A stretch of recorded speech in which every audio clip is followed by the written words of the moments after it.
Kitabut Taharati, bermula ini itu kitab Taharah, kitab bersuci. Hiya syamilatun lil wudu'i wal ghusli wa izalatin najasati wa tayammumi al-atiyati ma'a ma yata'allaqu biha. Bermula dia kata-kata taharah itu mencakup untuk wudu. Wudu sebahagian daripada bentuk bersuci taharah. Wal ghuslu, dan mandi janabah, mandi wajib, mandi sunat. Wa izalatun najasah, dan menghilangkan najis, itu juga dikatakan dengan taharah. Wa tayammum, dan bertayamum juga dikategorikan taharah sebagai pengganti daripada wudu. Yang kesemuanya itu al-afiyati, yang selagi akan datanglah tiap-tiap tersebut, ke depan nanti akan dibahas lebih panjang lagi, beserta ma yang berhubungan ianya ma dengannya madhkurah.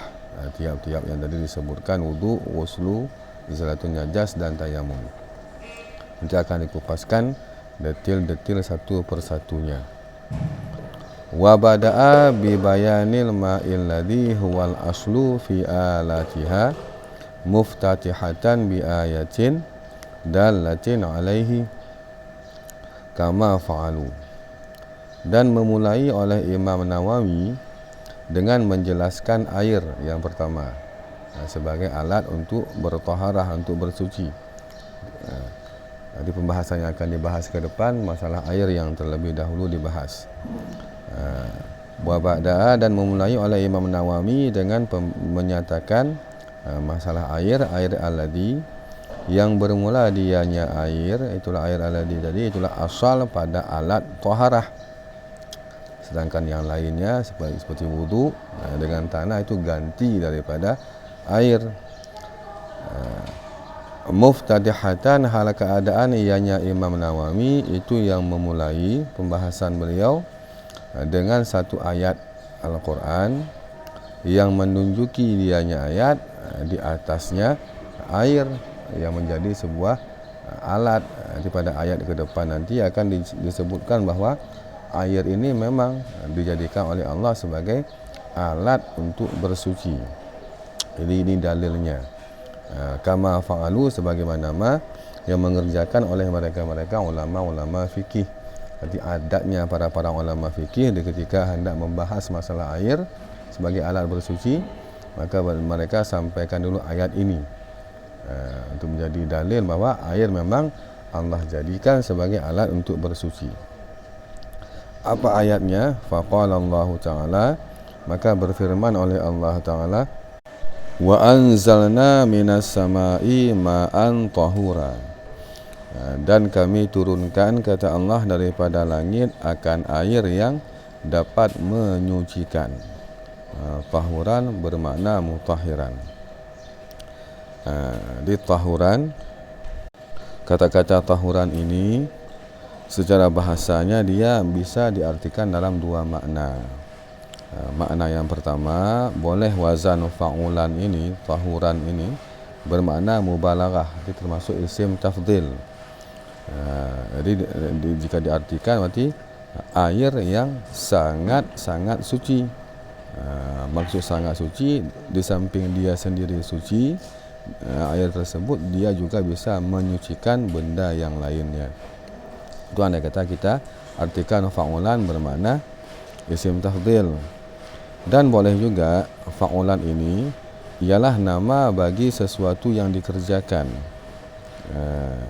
nama bagi barang-barang yufa'alu bihi syai', yang dikerjakan dengannya akan syai'. Dia menjadi alat, berarti fa'ulan bermakna alat.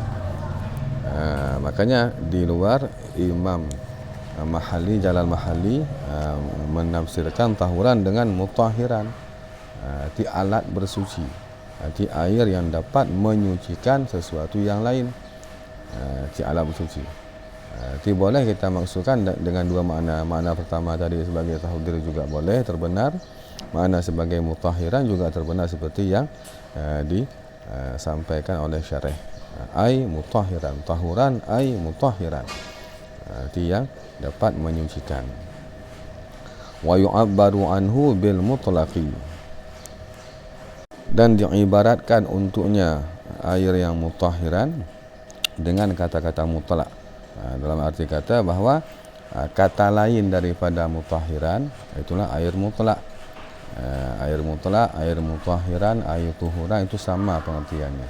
Arti air yang suci dan dapat menyucikan. Wa yushtaratu li raf'il hadasi wan najasil ladhi huwal aslu fi taharati ma'un mutlaqun.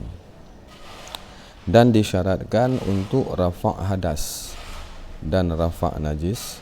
Jadi untuk menghilangkan hadas dan untuk menghilangkan najis. Rafa' alladhi, yang bermula dianya rafa' itu asal pada taharah.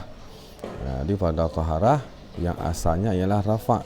Sedangkan yang lain daripada rafa' seperti istibahah pada tayamum, itu bukan asal tapi furu' daripada taharah. Dia kategori taharah juga tapi furu' taharah. Dia berwudu, mandi wajib, ghusli, itu ia asal, karena sifatnya ialah rafa' hadas.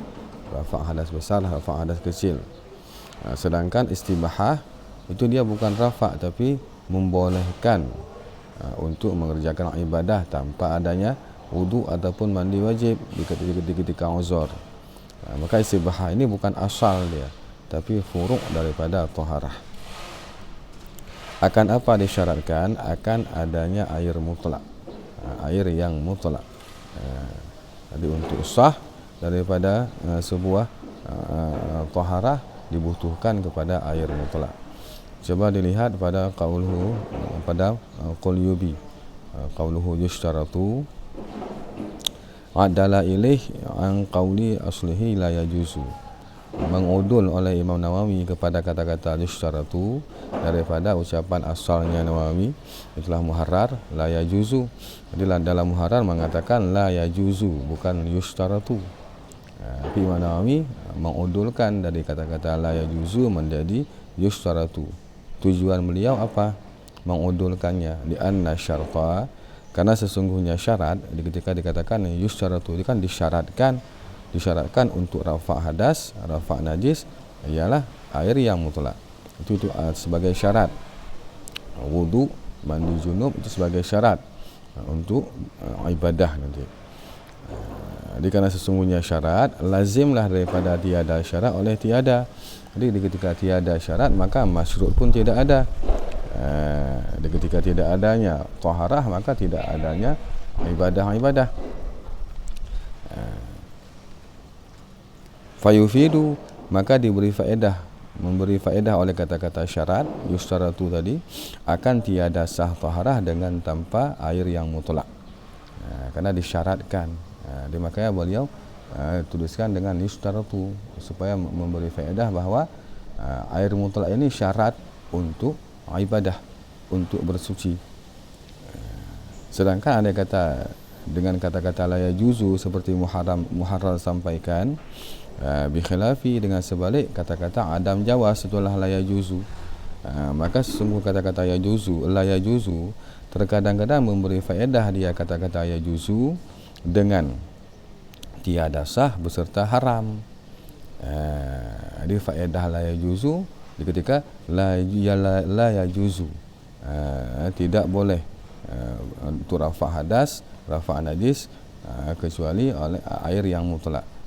Maka di ketika itu diibaratkan kata-kata la yajuzu terkadang-kadang memberi faedah kata-kata la yajuzu dengannya tiada sah beserta haram. Arti berwuduk tidak sah dan hukumnya haram. Dan terkadang-kadang memberi faedah dia tiada sah dengan air mutlak yang diharamkan, yang dihormati, seperti air yang disediakan untuk minum.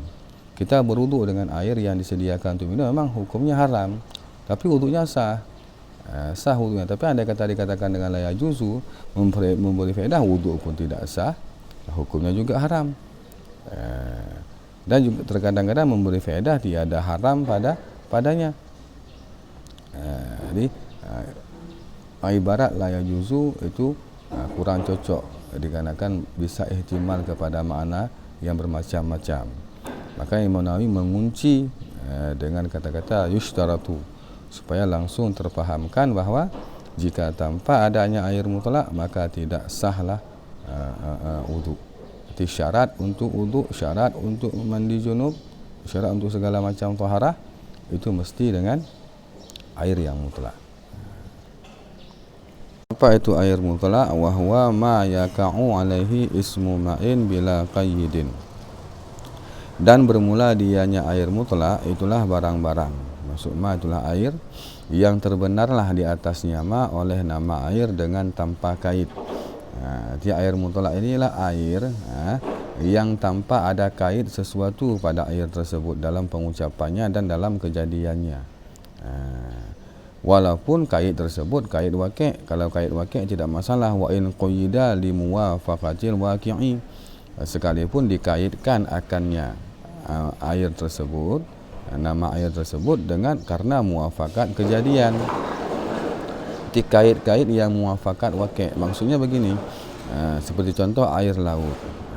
Air laut itu kita katakan airnya air laut, dikaitkan dengan laut. Air yang dikaitkan dengan kata-kata bahri, laut, itu dikarenakan memang air tersebut berada di dalam laut. Demikian juga air, contoh air dalam baskom, air baskom kita bilang.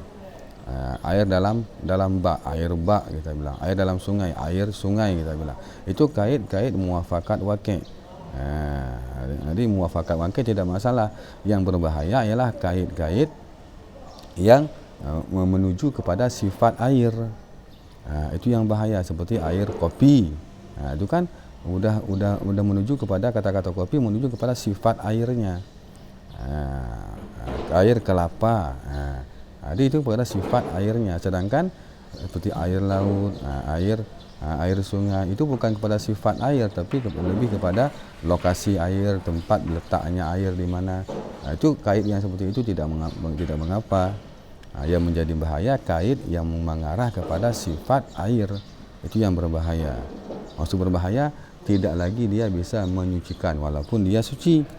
Air kopi kan suci, tapi tidak bisa kita gunakan sebagai alat bersuci karena dia sudah berubah pada sifat-sifat airnya.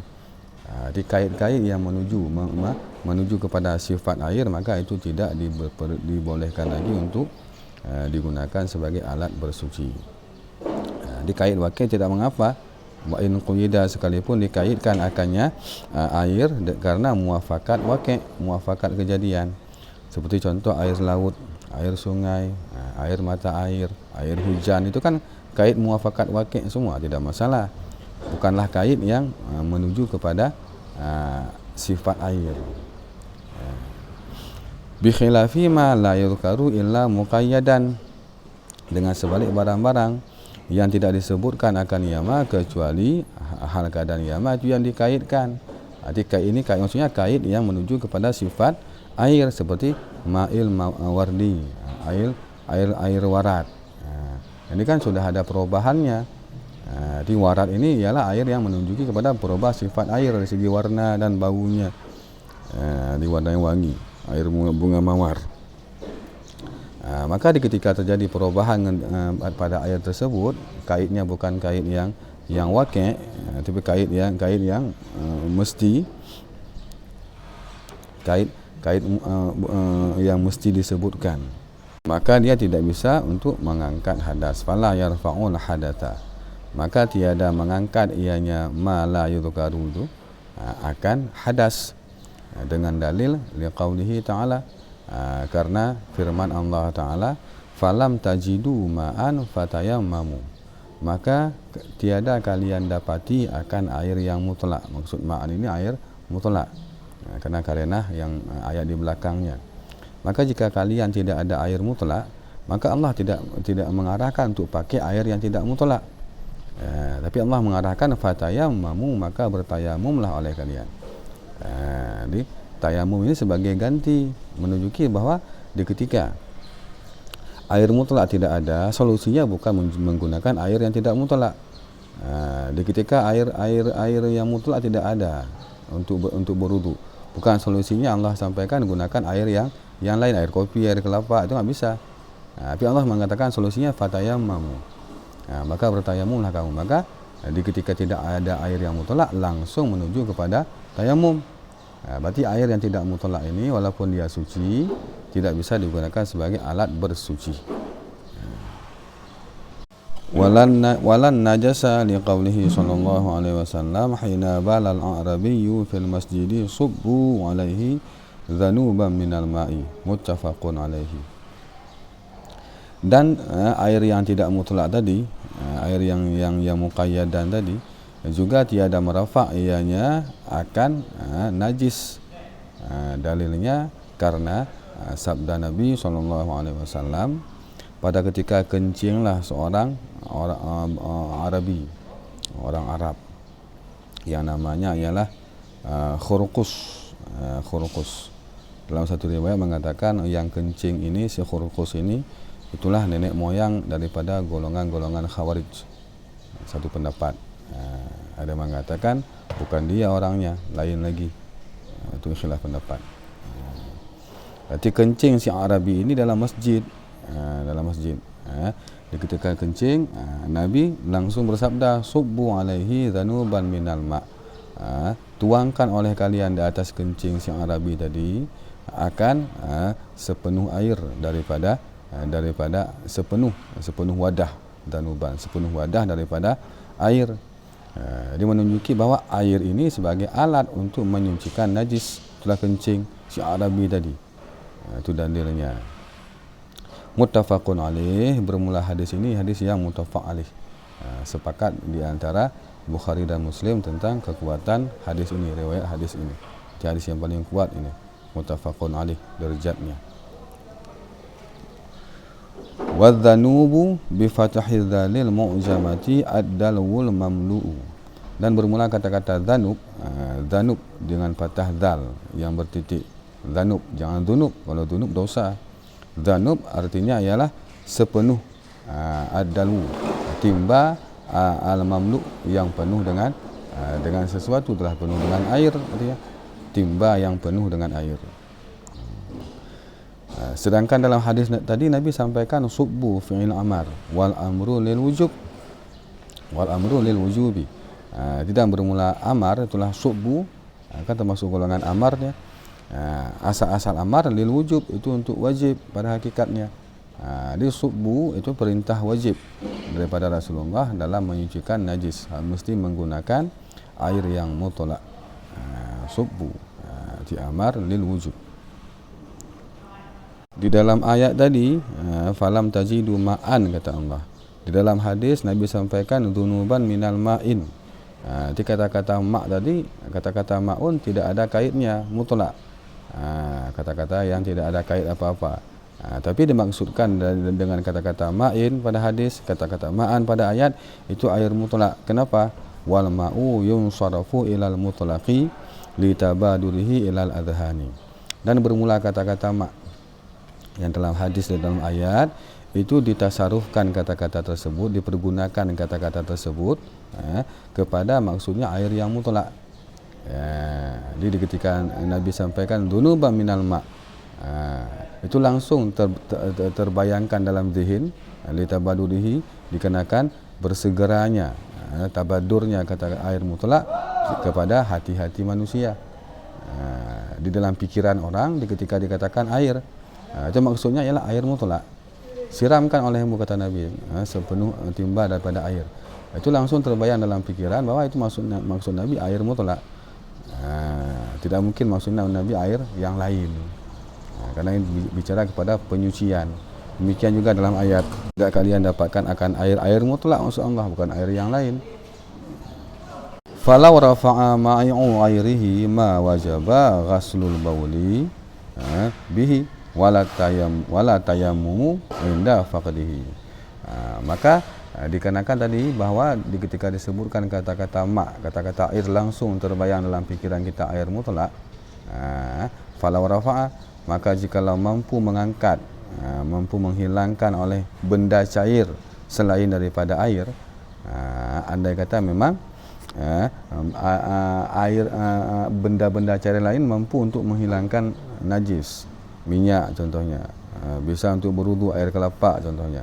Ma wajaba, niscaya tiada wajiblah membasuh kencing bihi dengan air. Sedangkan Nabi tadi perintahkan untuk kencing, untuk basuh kencing dengan air. Subbu, bukan perintah amar wajib. Subbu, tuangkan kepada kencing tersebut, kata Nabi, air yang suci, air yang mutlak. Maka jika andai kata, kita berandai-andai, andai kata benda cair yang lain daripada air mampu untuk sucikan najis, sungguh Nabi tidak memerintahkan air.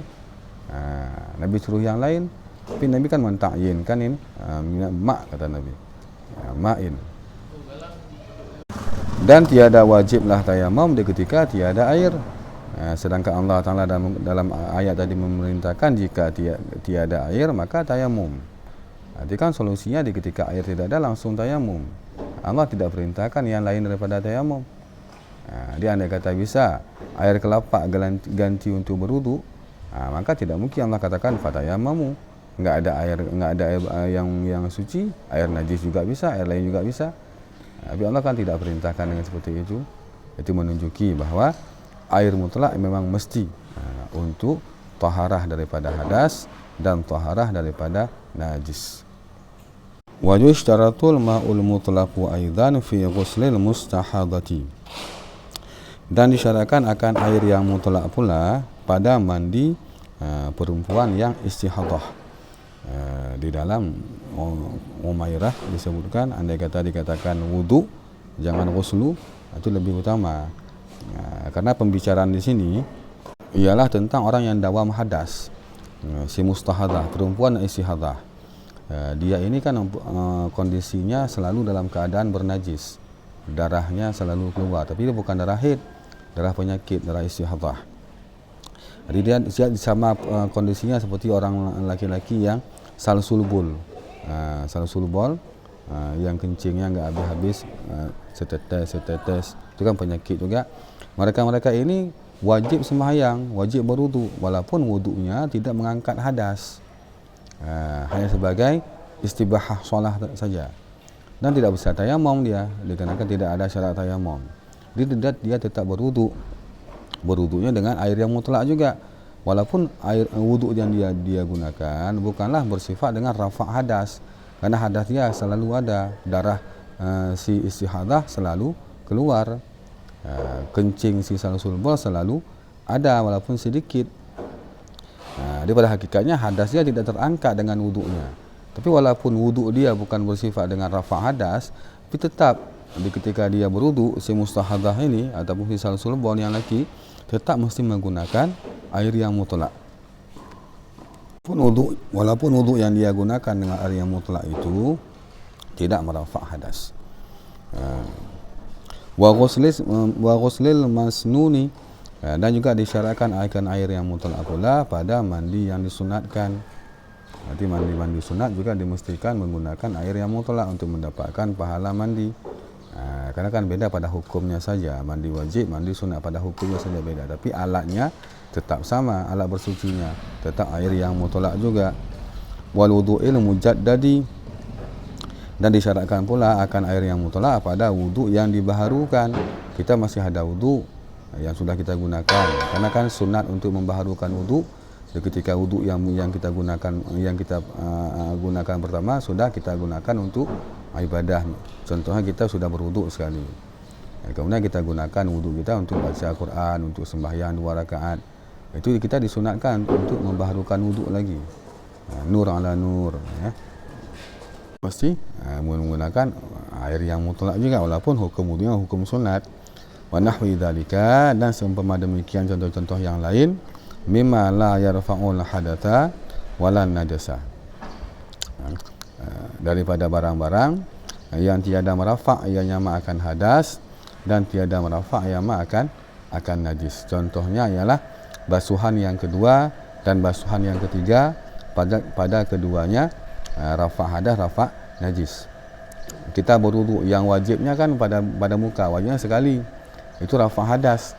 Di basuhan muka kali pertama itu ialah yang wajib, yang merafa' hadas.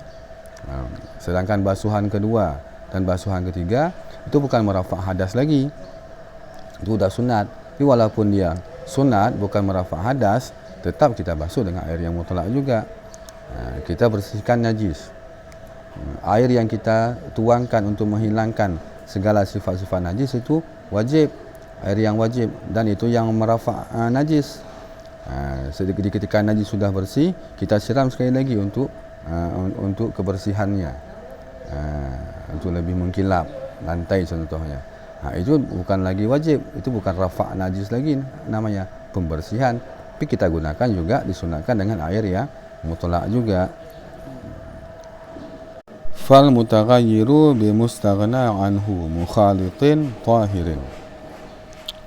Maka bermula air yang berubah, dengan apa dia berubah? Dengan mustaghna anhu, dengan yang dikayakan daripadanya. Maksudnya air ini berubah dengan sesuatu benda yang air ini tidak butuh kepada benda itu. Air tidak butuh kepada benda itu, dan air berubah dengan sebab benda itu dinamakan dengan mustaghna anhu. Itu sesuatu benda yang air tidak butuh kepada dia.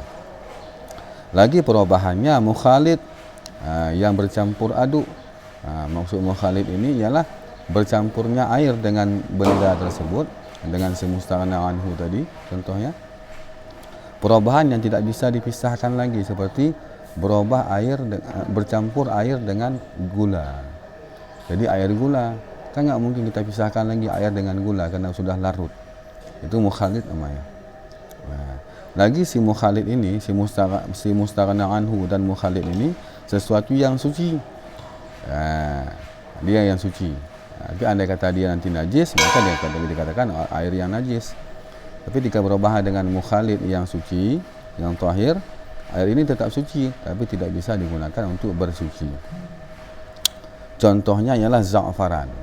Za'farana, seperti berubah air dengan za'faran, itu ataupun zafron dikatakan. Zafron ini kan rempah-rempah. Rempah-rempah yang dia bisa digunakan sebagai bahan untuk cat.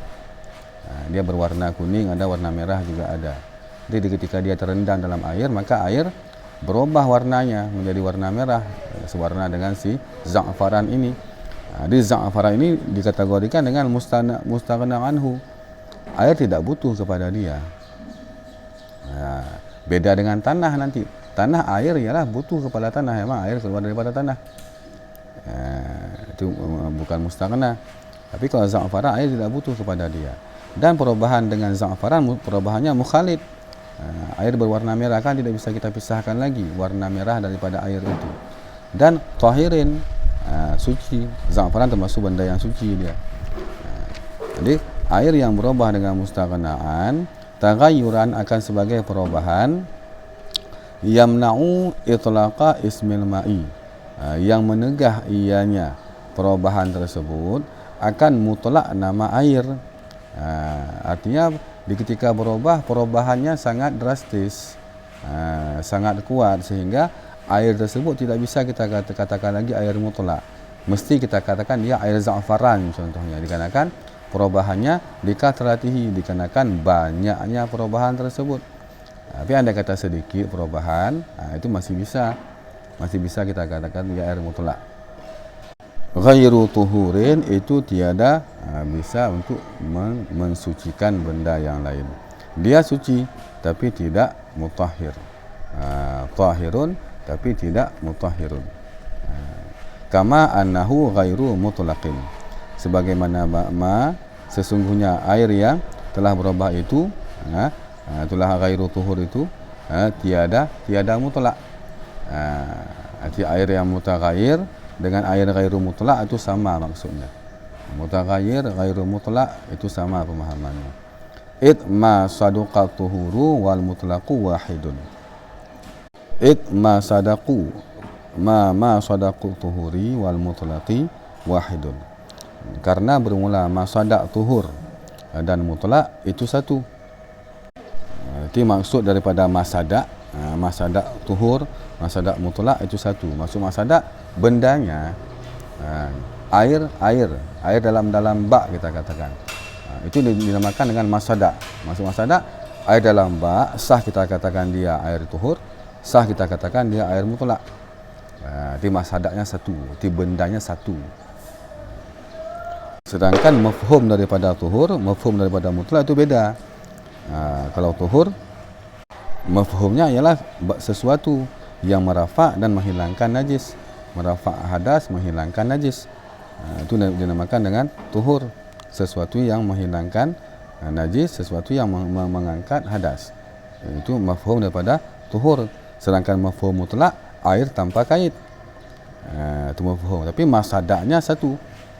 Masadak tuhur, masadak mutlak itu satu. Itulah bendanya satu. Tapi mafhum kata-katanya beda. Masadak daripada kata-kata itu satu. Objek daripada kata-kata itu satu. Maksud satu sama. Jadi yang berbahaya perubahan yang mengubah nama air. Itu yang berbahaya sehingga air itu suci tapi tidak bisa untuk digunakan untuk bersuci. Kebalikannya, wala yadurru fi taharati taghayyurun la yamna'ul isma liqillatihi. Dan tiada mudaratlah, tiada berbahayalah pada taharah, pada kesucian sebuah air oleh perubahan la yamna'u yang tiada menegah dianya perubahan akan nama air. Memang ada perubahan sedikit, tapi tetap masih kita katakan air itu air mutlak. Contoh air tersebut ada terpercik kumkuma sedikit, air kumkuma. Ada bias-bias merah sedikit ada. Tapi kita tidak katakan itu air kumkuma, air za'faran. Tetap kita katakan dah air mutlak dikarenakan liqillatih, dikarenakan sedikitnya perubahan tersebut. Jadi berubah sedikit dengan mustaghna anhu mukhalid tahirin itu tidak mengapa. Maksud sedikit nama air tidak berubah. Tetap kita katakan dia air mutlak walaupun warnanya agak beda sedikit daripada air yang biasa. Wala taghayyurun bi makthin wa tinin wa tuhlabin wa ma fi maqarrihi wa mamarrihi ka kibritin wa zarnijin lita'adzuri saunil ma'i amma dzukira. Dan juga tiada mudaratlah oleh air yang berubah bimuksin dengan sebab lama terpendam. Nanti air yang terpendam lama itu kan ada perubahan dari segi warnanya, sudah agak keruh, baunya juga sudah enggak enak. Tapi itu perubahan dikarenakan lama dia menetap, terpendam dia. Ada kata sumur tua contohnya yang enggak terpakai lagi airnya, pasti airnya keruh dan enggak enak bau. Itu perubahan seperti itu tidak mengapa. Masih bisa kita gunakan untuk bersuci air tersebut. Watinen dan perubahan dengan sebab tanah. Seperti air masa banjir di sungai yang dasarnya airnya jernih tapi di ketika hujan badai itu kan air sudah keruh, warna kopi susu dah. Itu tetap enggak masalah walaupun sudah warna coklat airnya. Itu perubahan dengan tanah karena tanah ialah tempat keluarnya air juga. Wa tuhlabin dan lumut pada bak mandi contohnya. Itu berubahlah air dengan lumut yang ada di dalamnya. Itu tidak mengapa, tapi jangan lumut yang kita sengaja ambil kemudian kita lemparkan dalam bak sehingga berwarna hijau. Air itu bahaya. Itu sudah berubah dengan perbuatan kita. Tapi ini perubahan alaminya dikarenakan banyak lumut sehingga airnya nanti agak bau, warna agak hijau. Itu perubahan alami itu tidak mengapa. Tapi andai kata kita ambil lumut kita sengaja lempar ke dalam bak itu enggak boleh. Itu termasuk mukhalid ya, yang menegah tuhuriyah air. Wama dan berubah air dengan barang-barang pada tempat tetapnya air dan tempat lalunya air, tempat lewatnya air. Itu berubah air seperti contoh kibrit, belerang. Itu berubah air dengan sebab belerang. Itu air contohnya air di tempat pemandian air panas. Itu kan air belerang itu, air pada gunung yang ada belerangnya. Dia ada bau-bau belerang itu enggak masalah. Karena memang itu tempat lalunya air, tempat tetapnya air. Dan zarnih contohnya logam. Nanti zarnih ini logam yang dia biasanya bersatu dengan air dengan belerang, dengan kibrit tadi. Jadi berubah air dengan bau zarnih, bau daripada logam ini ataupun logam arsen, dinamakan logam arsen, unsur kimia. Itu tidak mengapa juga, dikarenakan itu unsur tanah, unsur bumi. Dia tidak masalah jika berubah dengan hal-hal disebutkan tadi. Li ta'adzuri, kenapa tidak mudarat? Dikarenakan uzur menjaga air daripada barang-barang yang disebutkan akan ia nyama. Air yang terpendam lama kan nggak mungkin kita jaga dia jangan sampai berbau, ya pasti bau jika dia memang air tidak digunakan. Tergenang, dia pasti kan bau.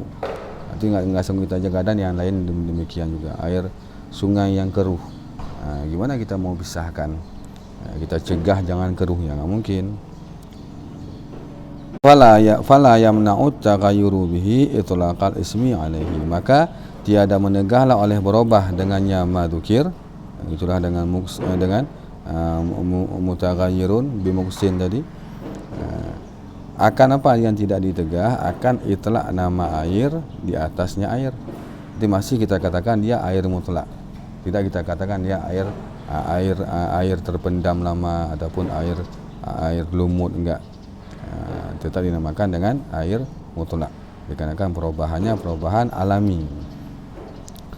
Wa in asbahat taghayyuru bihi fi surati at-taghayyural katsira bi mustaghna anhu, sekalipun serupalah oleh berubah air dengan madzukira tadi pada bentuknya, pada rupanya, pada surahnya, akan apa serupa, akan perubahan yang banyak dengan mustaghna anhu. Walaupun jika kita perhatikan bentuk perubahannya memang perubahan yang sangat drastis. Contoh seperti air pada musim banjir, air sungai musim banjir, itu kan coklat kali airnya, memang enggak ada warna bening sedikit pun, coklat airnya. Jadi walaupun demikian, walaupun perubahannya nampak drastis, tapi ada kata perubahan yang seperti tadi disebutkan, perubahan alami tadi, yang la yadurru tadi, maka tidak mengapa, boleh tetap digunakan air tersebut untuk berwudu, untuk menghilangkan najis.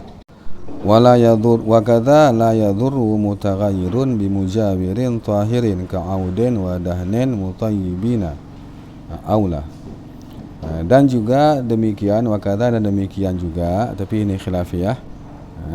Yang di belakang tadi disampaikan itu tidak ada khilafiyahnya hukumnya. Tapi wa kadza ini ada khilafiyahnya nanti. Wa kadza, dan demikian juga tiada mudaratlah oleh air yang berubah dengan benda yang mujawir. Maksud mujawir, air itu berubah dengan benda yang benda itu tidak larut dalam air. Benda itu berada dalam air tapi dia tidak larut dalam air, tapi efeknya dia memberi perubahan pada sifat-sifat air. Itu berubah dengan benda yang seperti itu, benda mujawir, itu tidak mengapa. Tapi mujawirnya yang suci, jangan benda mujawir yang najis. Contohnya auden, kayu gaharu. Kita lemparkan kayu gaharu ke dalam air, maka air akan wangi.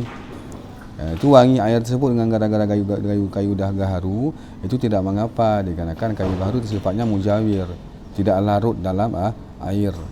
Dan dahnin, minyak kan tidak nyatu dia dengan air. Terlemparlah minyak dalam air sehingga bau minyak air, itu masih bisa digunakan air untuk berwudu, untuk mandi wajib. Mutayyibina, yang wangikah kedua-duanya ataupun tidak? Apakah dia menimbulkan wangi ataupun tidak? Atas sama perubahan air dengan benda yang mujawir itu, maka tidak mengapa. Berarti masih bisa kita gunakan air untuk bertaharah, bersuci. Au bi turabin turiha fihi fil adhari, ataupun air yang berubah dengan sebab tanah turiha yang dicampakkan akan tanah di dalam air. Ini kata-kata turiha ini isyarah kepada mahal khilaf. Berarti mahal khilaf pendapat azhar nanti dengan muqabil pada air yang berubah dengan sebab tanah, tapi tanahnya sengaja kita campakkan dalam air. Itu mahal khilafnya di situ. Air yang berubah dengan tanah, yang dicampakkan akan tanah di dalam air, menurut pendapat azhar. Pendapat azhar katakan walaupun air tersebut berubah dengan tanah yang dicampakkan sengaja dalam air, itu tidak mengapa juga. Alasan azhar pada tiga masalah tadi, mujawir, audin dan dahnen, mujawir berubah dengan turab, alasannya tidak mengapa apa? Di anna taghayyurahu bidzalika, likaunihi fil awwali tarawuhan wa fil thani kuduratan la yamna'u itlaqal ismi alaihi. Karena sesungguh perubahan air dengan demikian tadi, dengan yang mujawir tadi, itu sabit karena keadaannya berubah air pada surah yang pertama. Surah dengan mujawir seperti kayu gaharu dan minyak tadi, itu hanya sekedar bau saja. Jadi zat air tidak ada perubahan sedikit pun, hanya wangi saja, wangi daripada kayu gaharu. Andai kata kayu gaharu kita pindahkan, bisa saja wanginya akan hilang. Walaupun enggak langsung hilang, tapi tetap akan hilang. Karena bukan wangi air itu, tapi wangi gaharu. Karena ada gaharu di situ, maka wangi dia. Jadi perubahan seperti itu tidak mengapa, kata Azhar. Wa fisani dan dikarenakan keadaannya perubahan pada surah yang kedua, surah berubah dengan tanah yang dicampakkan sengaja. Itu kuduratan itu hanya sekedar keruh-keruh saja. Keruh-keruh pada hakikatnya tanah sendiri, air sendiri di situ. Tapi dikarenakan telah bercampur, andai kata disaring masih bisa terpisah dia itu, tanah dengan air. Di kudurah hanya sekedar keruh yang tiada menegah dia perubahan baik secara tarawuhan tadi ataupun kudurah, akan itlaq nama di atas air. Tetap masih kita katakan dia air yang mutlak. Dikarenakan perubahannya hanya sekedar pada wangi, contoh mujawir yang pertama, dan sekedar keruh saja pada contoh turab tadi. Wathani yadurru kal mutaghayyiri binajasin mujawirin fil awwali wa bi za'farana fil thani. Dan bermula pendapat yang kedua muqabil Azhar itu berkata dianya pendapat sani. Ini khabar daripada wathani itu mesti kita takdirkan, karena tidak mungkin kita katakan bermula pendapat yang kedua itu mudaratlah dianya pendapat yang kedua, kan sudah salah hukum. Yang mudarat bukan pendapat. Dia mesti kita takdirkan khabar yang lain. Jadi jangan yaduru sebagai khabar wasani. Yaduru nanti makiyah qaul daripada wasani. Di sani ini kan qaul, pendapat. Dia mesti kita takdirkan wasani yaqulu. Di jumlah fi'liyah kita takdirkan. Di mubtada andai kata khabarnya jumlah, maka harus ada rabit yang kembali kepada si mubtada. Rabitnya itulah dhamir dalam daripada yaqulu yang marja'nya kepada wasani. Maka kita katakan wasani, dan bermula pendapat yang kedua yaqulu, itu berkata dia pendapat yang kedua, kita takdirkan yaqulu. Apa yang dia katakan yaduru, arti jumlah yaduru hingga ke depan hingga habis itu maqiyah qaul daripada sisani. Dia bermula pendapat yang kedua, itu berkata dia pendapat yang kedua. Apa yang dia katakan yadurru, memberi mudaratlah oleh berubah dengan mujawir. Di muqabil perubahan air dengan mujawir itu tidak bisa digunakan untuk bersuci lagi, kata beliau. Alasan beliau kias, sama kata beliau seperti air yang berubah dengan najis yang mujawir pada surah yang pertama. Arti air yang berubah dengan kayu cendana tadi yang audin, yang mujawir, itu kata sani sama hukumnya seperti air yang berubah dengan najis yang mujawir. Itu kiasani, maka nanti kiasnya akan ditolakkan. Dan seperti air yang berubah dengan za'faran pada surah yang kedua, air yang berubah dengan tanah yang dicampakkan tadi, kata sani juga tidak boleh, karena sama persis dia berubahnya seperti berubah dengan za'faran. Perubahan dengan za'faran kan tidak boleh tadi, kata hukum. Di sini katakan berubah dengan turab sama dengan berubah dengan za'faran, tidak boleh juga. Itu kiasnya sani. Tapi kias sani ini ditolak oleh Azhar. Wa farraqal awwalu bi ghalati amrin najasi wa bi tuhuriyati turabi bi khilafiz za'farani wa in kana tahiran li annahu la yusta'malu fi hadasin wala najasin. Wa farraqal awwalu, dan membedakan oleh pendapat yang pertama. Dalam artian wahai sani, tidak sah engkau kiaskan mujawir dengan mujawir najis, mujawir suci dengan mujawir najis, tidak sah. Di wa faraqal awalu, dan memfarak oleh pendapat pertama dengan berat perkara najis. Di jauh sekali pengkiasan sani mengkiaskan mujawir yang suci seperti contoh cendana tadi dengan mujawir yang najis. Itu kan jauh, wasafnya sudah beda. Jika berubah dengan mujawir yang najis, ya pasti artinya menajis. Karena perkara najis ini perkara yang berat, perkara yang mesti dijauhkan. Kita kan wajib menjauhkan najis. Sedangkan kayu gaharu tadi ya enggak masalah, dia bukan sesuatu yang berbahaya pada air. Jadi tidak cocok asal ini mengkiaskan benda yang suci dengan benda yang najis. Mujawir suci dengan mujawir yang najis tidak cocok. Dan juga wafaraqal awalu, memparakkan oleh pendapat yang pertama dengan suci tanah. Di sini katakan tadi ialah air yang dicampakkan tanah ke dalamnya itu tidak bisa digunakan lagi. Sama hukumnya sebagaimana air yang ada za'farannya di situ. Jadi tidak cocok. Za'faran itu dia bendanya suci, tapi dia bukan sesuatu alat untuk bersuci. Sedangkan tanah turab dia suci dan dia juga sebagai alat untuk bersuci. Contohnya ketika tayamum kan menggunakan tanah. Jadi kita lemparkan tanah ke dalam air sama dengan kita melemparkan alat bersuci, kita gabungkan dengan alat bersuci, air dengan tanah, tidak masalah. Tidak masalah itu. Beda dengan za'faran. Air suci, za'faran suci, tapi za'faran bukan alat bersuci. Jadi za'faran bukan alat bersuci, dia suci. Air alat bersuci dan dia suci, itu tidak cocok. Mengkiaskan tanah dengan za'faran. Tanah di samping dia suci, dia sebagai alat bersuci. Air juga demikian. Bercampurlah keduanya, tidak masalah. Dituhuriyah si turab tadi. Bi khilafi za'faran, dengan sebalik za'faran, walaupun dia suci, wa in kana tahiran, sekalipun adalah dia za'faran itu suci, li'annahu, karena sesungguhnya za'faran itu tiada dipakaikan akan za'faran pada rafa' hadas dan pada menghilangkan najis. Kan tidak ada metode pensucian menggunakan za'faran. Jadi za'faran tidak bisa dikategorikan sebagai alat bersuci. Maka dia bergabung dengan air, maka dapat memberi mudarat air, hilang sifat-sifat air. Bercampur air dengan tanah tidak masalah, sama-sama alat bersuci. Itu bedanya. Jadi para kiasan ini kias ma'al farik. Di kias yang jauh. Maka jika kita pahami daripada syarah ini, maka seolah-olahnya syarah mengisyarah bahawa yang haknya jangan al-zahar dikatakan, tapi masyhur. Kenapa masyhur? Dikarenakan mukabil daripada pendapat yang kuat ini dalilnya bisa dirobohkan dengan kias tadi. Di kias tadi bisa dirobohkan oleh pendapat awal. Di kias ma'al farik kan enggak bisa dipakai. Yang haknya jangan dikatakan al-zahar. Diistilahkan dengan masyhur saja. Karena mukabilnya lemah dalil.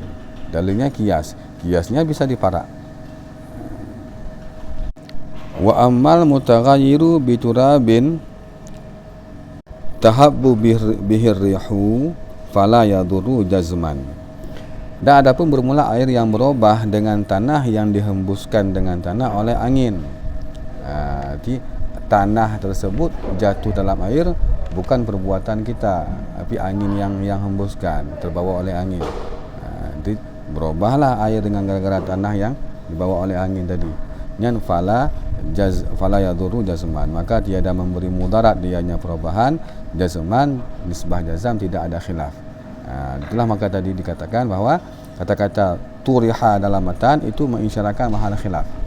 Itu mahal khilaf antara azhar dengan sani ialah tanah yang sengaja kita lemparkan dalam air, berubah air dengan tanah itu. Itu mahal khilafnya. Sedangkan tanah yang langsung jatuh sendiri tanpa perbuatan kita, itu tidak ada khilaf mengatakan bahawa air itu suci, menyucikan. Wa dhabtul mujawiri bima yumkinu fasluhu wal mukhalitu bima la yumkinu fasluhu. Dan bermula ketentuan benda mujawir. Apa itu mujawir? Dan bermula ketentuan benda yang mujawir, itu sabit dengan barang-barang yang mungkinlah oleh memisahkannya barang. Itu dikatakan mujawir. Jadi benda yang mujawir itulah benda yang bercampur dengan air, tapi dia masih bisa kita pisahkan. Contoh kayu gaharu tadi. Kita lemparkan dia ke dalam air, berbau wangilah air dengan gara-gara baharu. Dan gaharu bisa kita pisahkan kembali. Dia tidak larut dalam air. Wal mukhaliti, dan bermula dhabit mukhalid itu sabit dengan ma, yang tidak mungkinlah oleh pisahnya ma. Sedangkan mukhalid itu benda-benda yang ketika dia bercampur dengan air maka dia larut di dalam air, seperti gula contohnya, garam contohnya. Dia tidak mungkin untuk dipisahkan lagi. Itu perbedaan antara mujawir dengan mukhalid.